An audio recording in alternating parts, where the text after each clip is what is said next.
Le système monétaire est basé sur deux espaces monétaires distincts et isolés. L'espace de la monnaie centrale et l'espace de la monnaie scripturale privée. La monnaie centrale, c'est la monnaie de l'État. La monnaie centrale sert aux banques et au trésor public pour se payer. La monnaie scripturale privée, ou monnaie secondaire, c'est la monnaie gérée par les banques commerciales privées. Les particuliers et les entreprises utilisent principalement cette monnaie. Quand un citoyen reçoit son salaire, c'est par transfert de monnaie scripturale privée. Sur son relevé de compte, il voit marqué euros, alors que ces euros n'existent pas. Le chiffre au crédit de son compte est une promesse de remboursement en euros. Or, si une banque fait faillite, elle ne peut plus honorer sa promesse vis-à-vis de ses clients. En France, les deux premières banques gèrent plus de la moitié des dépôts bancaires. Aucun gouvernement ne permettra à une grande banque de faire faillite, car des millions de citoyens et d'entreprises perdraient une partie de leur argent. Ce serait une catastrophe sociale que l'ensemble de la société devrait compenser par l'appauvrissement général de la population. Toute entreprise peut faire faillite si elle est mal gérée, même les plus importantes. Mais cette règle ne s'applique pas aux grandes banques. Les gouvernements les sauvent en taxant l'ensemble des citoyens si nécessaire.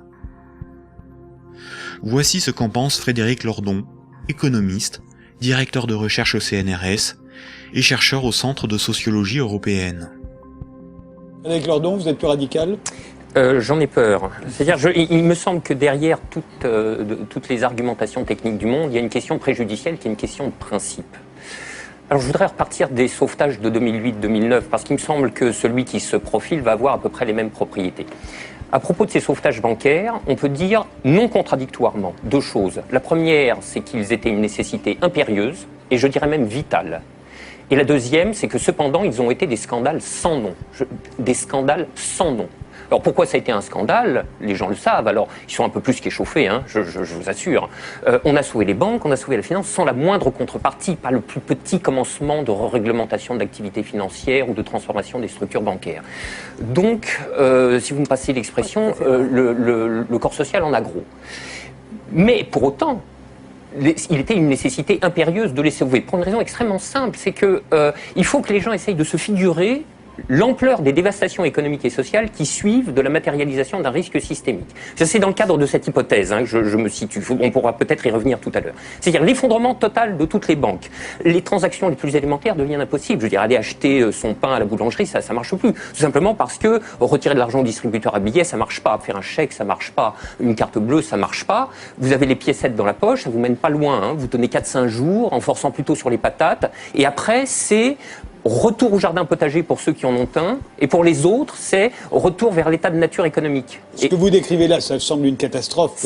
Oui, c'est la catastrophe ultime si les banques ne sont pas sauvées et qu'elles tombent toutes ensemble. Ça pourrait se produire d'après vous, ça? Alors pour moi, Grèce, oui. si vous voulez, c'est un événement qui est de l'ordre de l'impensable. C'est-à-dire, c'est un chaos social d'une telle ampleur qu'il me semble inconcevable que les États se désintéressent de la chose. Par conséquent, ils sont forcés de venir au secours de la finance, qu'ils le veuillent ou non. Et c'est exactement là que se noue le drame, si vous voulez. C'est dans cette articulation entre la nécessité impérieuse d'une part et le scandale de l'autre.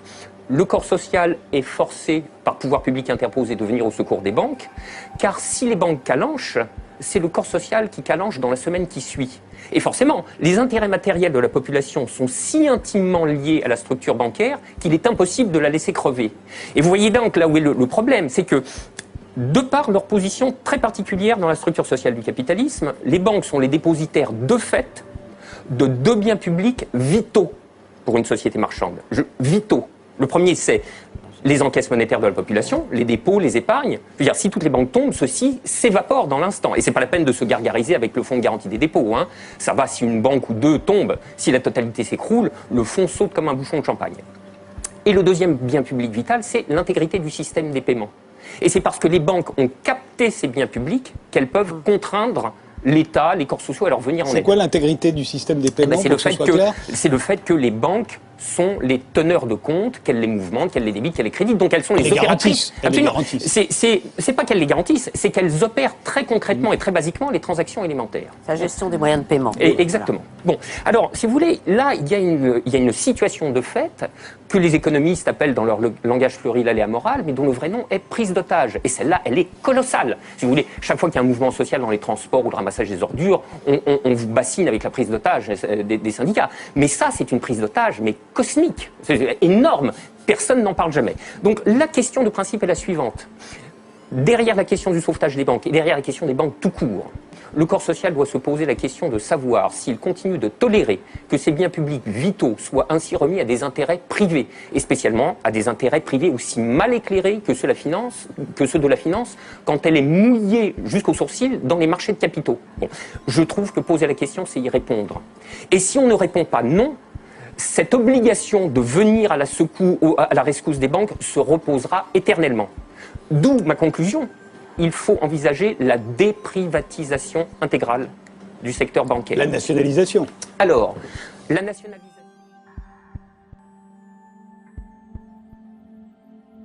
On constate que quand les dirigeants et actionnaires des grandes banques touchent des bénéfices, ceux-ci s'enrichissent. Mais quand les grandes banques sont en difficulté, ce sont les États, c'est-à-dire l'ensemble des citoyens, qui les sauvent. Cela résume l'adage désormais bien connu: les banques privatisent leurs gains et socialisent leurs pertes.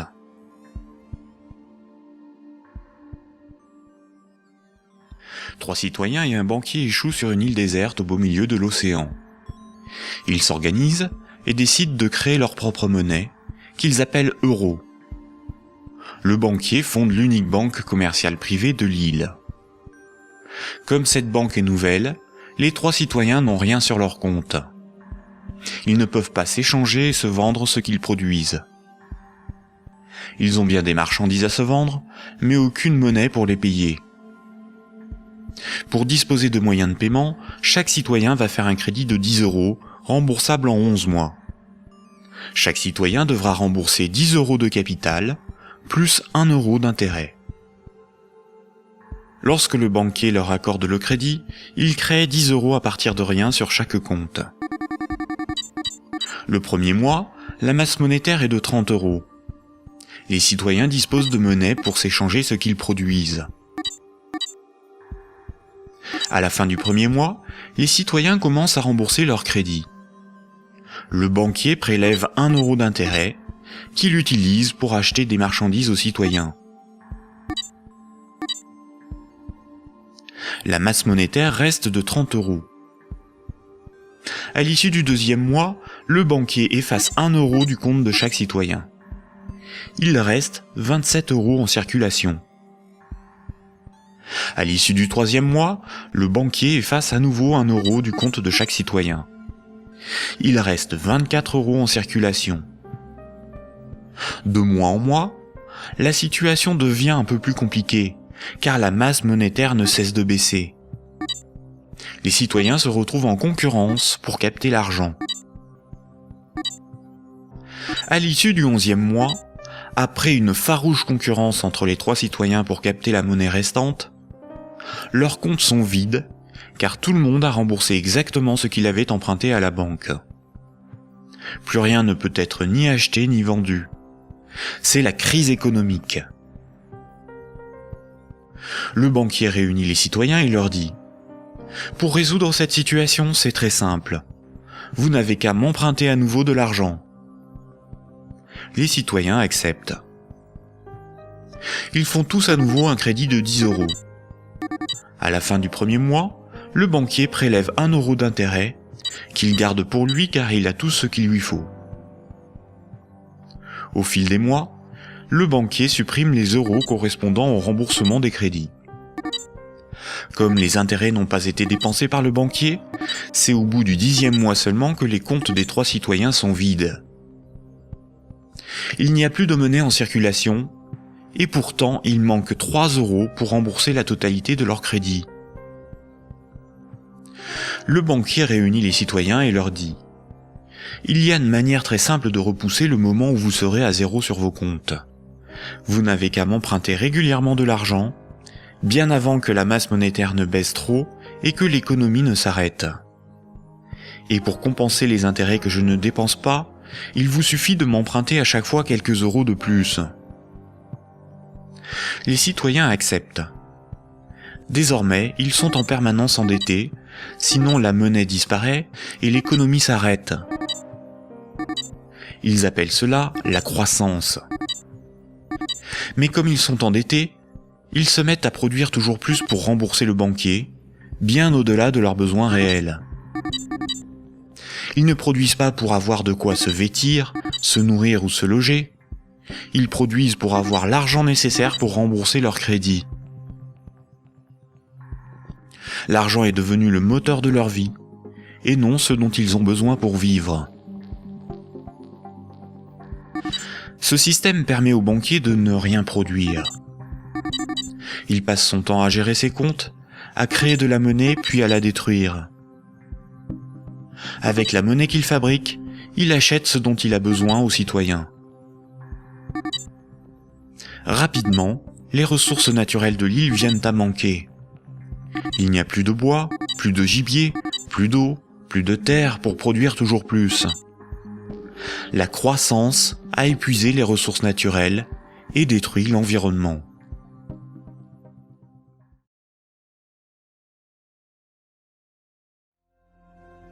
Lorsque j'ai suivi la trace de l'argent, j'ai découvert que cela me ramenait au niveau d'une pyramide.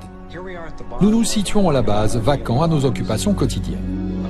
Au-dessus de nous se trouve le gouvernement. Ces personnes à qui l'on donne le monopole du pouvoir et qui l'utilisent pour nous taxer et nous contrôler, que l'on soit d'accord ou pas. Mais qui les contrôlent, eux? Au niveau supérieur se trouvent les entreprises. Beaucoup diraient que désormais ce sont les entreprises et non pas les États-nations qui dirigent le monde. Ils parlent de corporatocratie. Pour prendre possession des ressources mondiales et contrôler les marchés, cette corporatocratie doit avoir accès à un argent de faible valeur.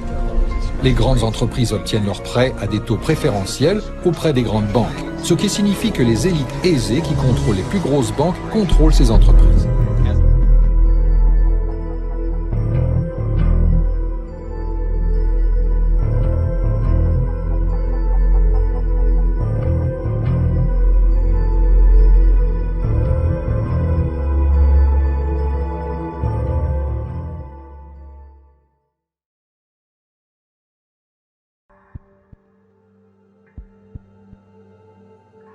La monnaie en circulation est créée par les banques contre intérêt lorsqu'elles accordent des crédits, et détruite lors du remboursement des crédits. Ce cycle monétaire garantit aux banques une rente perpétuelle.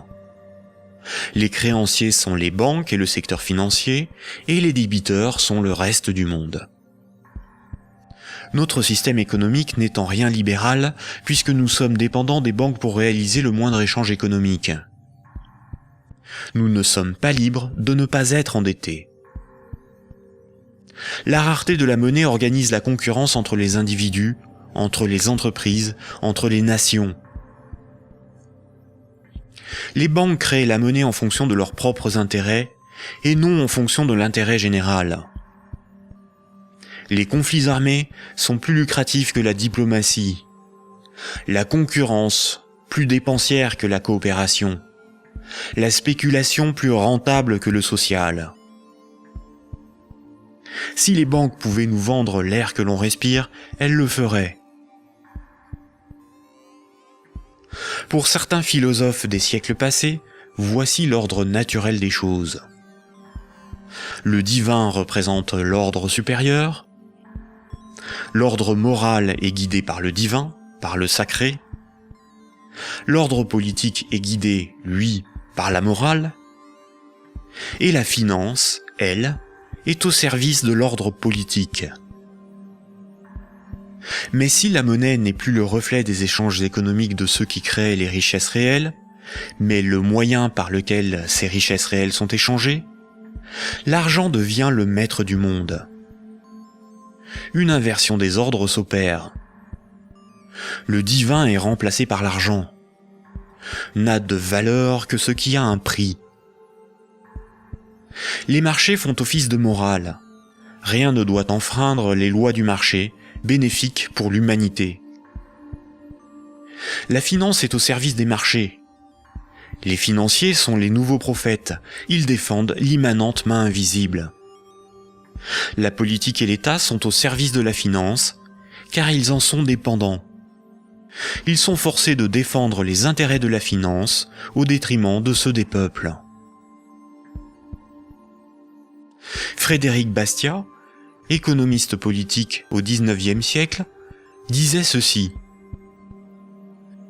Quand le pillage devient un moyen d'existence pour un groupe d'hommes qui vit au sein de la société, ce groupe finit par créer pour lui-même tout un système juridique qui autorise le pillage et un code moral qui le glorifie.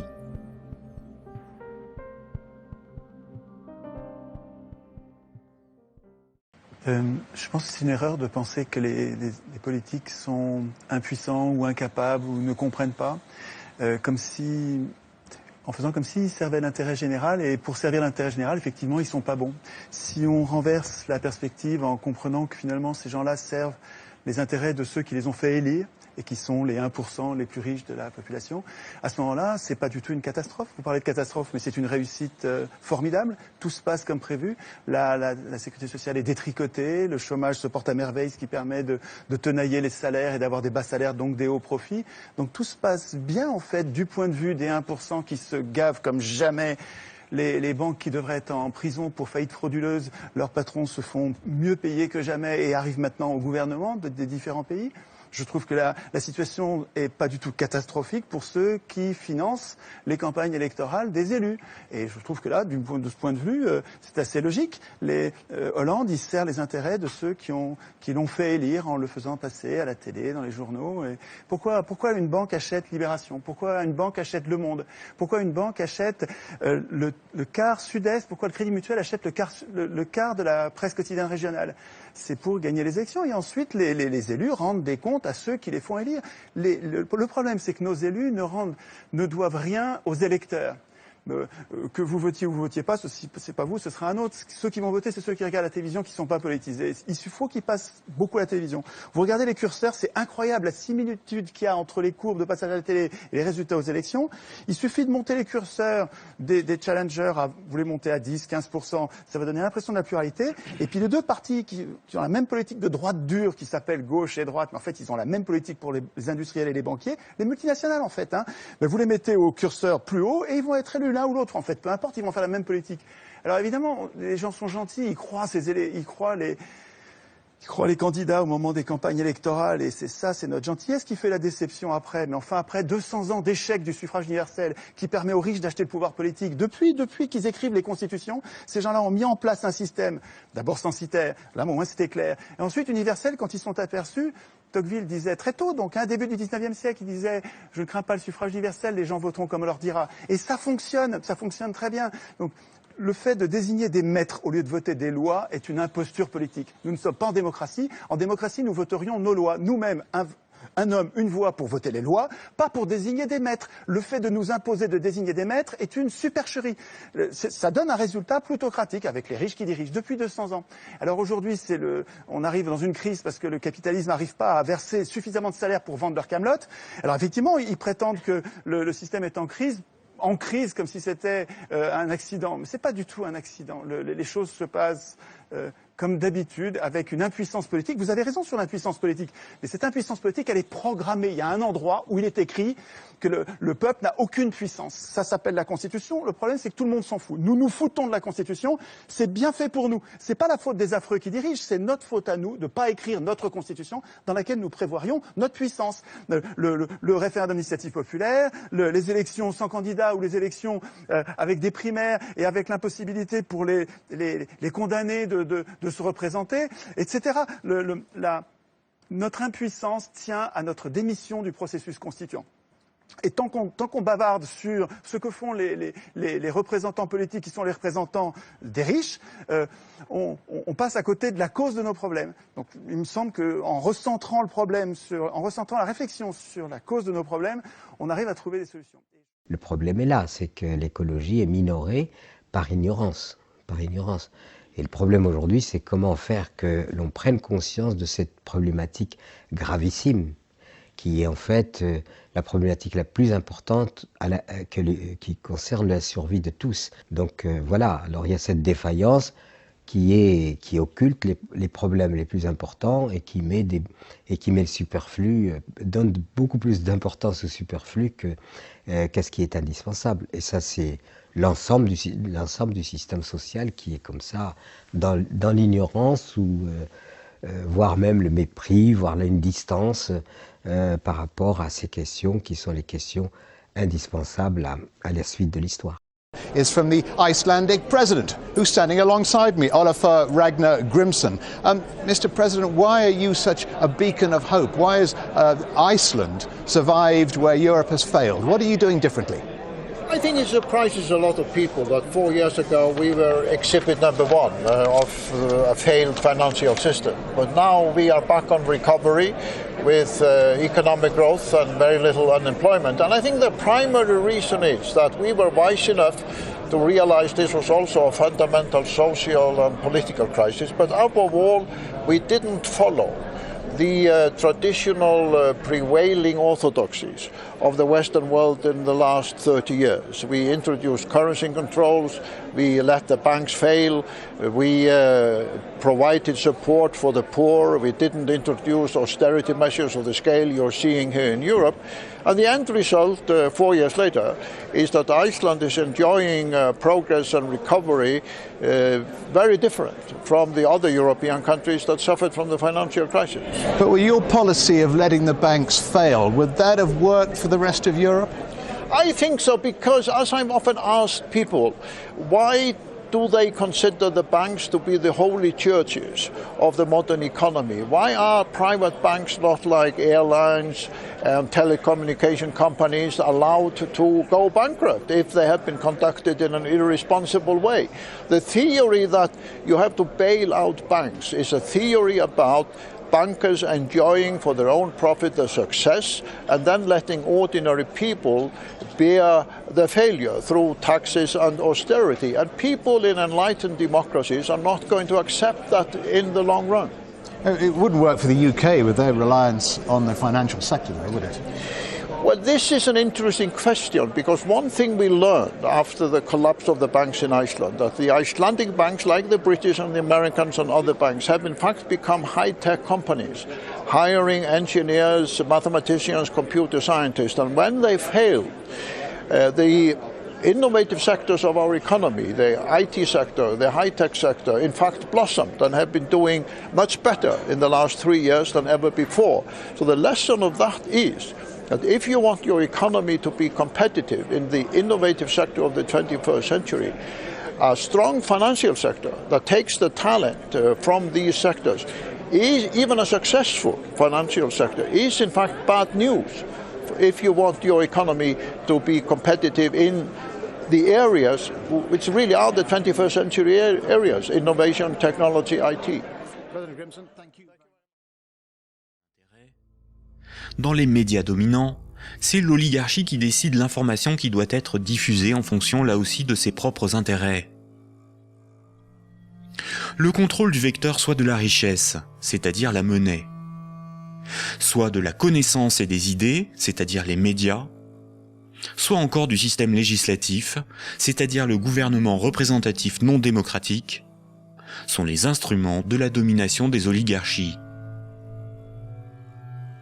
Dès lors, il ne faut pas tomber dans la provocation, l'extrémisme ou la violence. La violence et la provocation sont ce que le système attend pour justifier la censure, le contrôle d'Internet et la mise en place d'un État policier. Il ne faut pas non plus dépenser son énergie sur des détails. Il faut au contraire remettre en cause les fondamentaux sur lesquels repose ce système de domination. Tous les mouvements progressistes, sociaux ou alternatifs, quelle que soit leur forme, associations, partis politiques, ONG, et quelle que soit leur cause, devraient faire la promotion de 3 changements décisifs pour le monde de demain. Premier point. Remettre la création monétaire au service de l'intérêt général. Tant que ce sont les banques qui décident de ce qui mérite d'être ou de ne pas être financé en fonction de leurs propres intérêts, Le pouvoir politique et le libéralisme ne sont qu'illusions. Les banques ne sont pas là pour faire du social ou de l'investissement. Elles sont là pour faire des profits en prenant le moins de risques possible. Deuxième point. La création monétaire par le crédit à intérêt et la destruction monétaire lors du remboursement des crédits forment un système pyramidal obligeant l'humanité à détruire la planète pour le seul profit de la finance. Nous devons mettre en place un système monétaire permettant d'adapter notre niveau de vie aux ressources de la planète et garantir ainsi un environnement viable aux générations futures. Troisième point, instaurer un système politique réellement démocratique. Seule une véritable démocratie permettra de garantir que les deux premiers points sont durablement défendus. Contrairement à ce que les élites veulent nous faire croire, des peuples éclairés sont tout à fait à même d'établir une politique qui défend leurs propres intérêts et les intérêts des générations futures. Ces trois points sont intimement liés. Sans une monnaie réellement publique, le lobby bancaire aura toujours la capacité de faire plier les gouvernements et changer les institutions. Un régime réellement démocratique, où c'est le peuple qui vote lui-même les lois, permet à la nation de s'opposer à toute privatisation de la monnaie et est la garante du maintien de la finance au service de l'intérêt général. Une création monétaire publique et l'instauration d'une véritable démocratie sont indissociables, car l'un est le garant de l'autre.